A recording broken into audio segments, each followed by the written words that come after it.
As most of you know, we discussed the other day Electronic Arts' comments on their relationship with Disney, in which EA CEO Andrew Wilson specifically described as quote-unquote tremendous.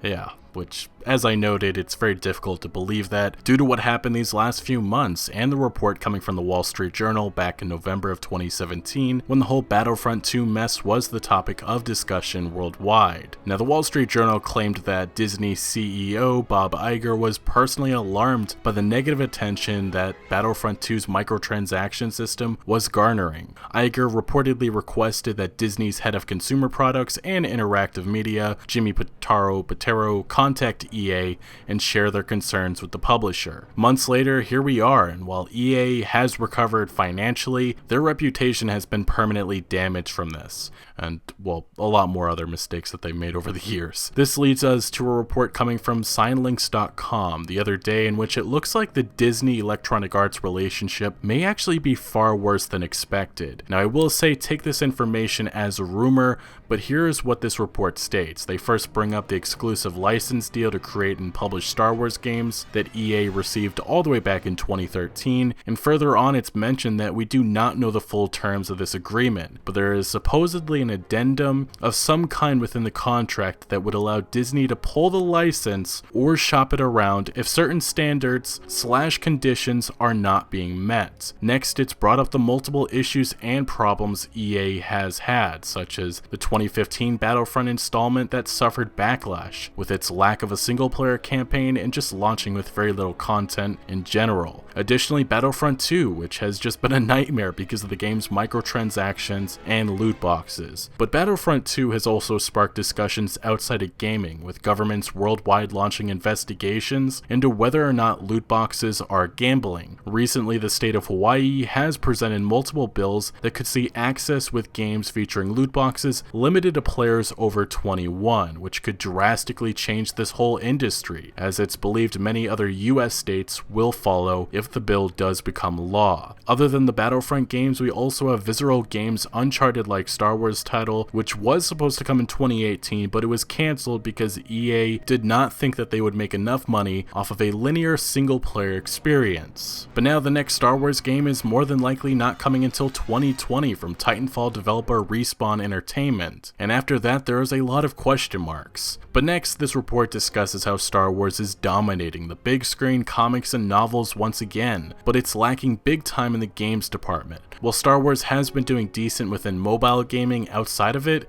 as I just stated, there has been a lot of problems. And apparently originally, Lucasfilm went to EA because it was such a large company with many developers under their control, so they thought EA could potentially deliver more Star Wars games in a quicker amount of time. 5 years in, and only 2 games have been released, one of which being a sequel. With a couple of others barely announced, the investment is just not paying off like Lucasfilm wanted. This report then states, overall, Lucasfilm is upset and looking for other options. The author of this article, Jordan Mason, states a couple of sources have reached out about the current state of Star Wars gaming. According to them, Disney higher-ups pulled EA to the principal's office, I guess that's just them describing that they had a meeting with EA, to talk about what's going wrong, and apparently Disney has reached out to both Ubisoft and Activision about developing Star Wars games. Now, that is what's being claimed, and again, take this as a rumor, but it does not surprise me. Say what you want, but what EA has delivered is a lot of disappointment. Battlefront 1 was a boring game that was clearly rushed out, and Battlefront 2 improved heavily, at least with gameplay, but it was ruined by the loot box progression system and the lackluster single-player campaign. Personally, I don't know if Activision would be any different than EA, but Ubisoft is a little interesting, and while I would prefer a Bethesda or even CD Projekt Red, honestly anyone other than EA at this point would be better. Let's just be honest here, EA Star Wars games are all going to be multiplayer microtransaction driven games because that's what makes the most money. Electronic Arts has shown that they do not care to deliver a Star Wars game that the fans want. They care to deliver a game that makes the most money. But that's why an Uncharted-like Star Wars game could not work, and that's why a Knights of the Old Republic 3 doesn't work, and that's why gamers know EA behind this license has just been a mistake. I don't want to take this report as anything more than a rumor, but I really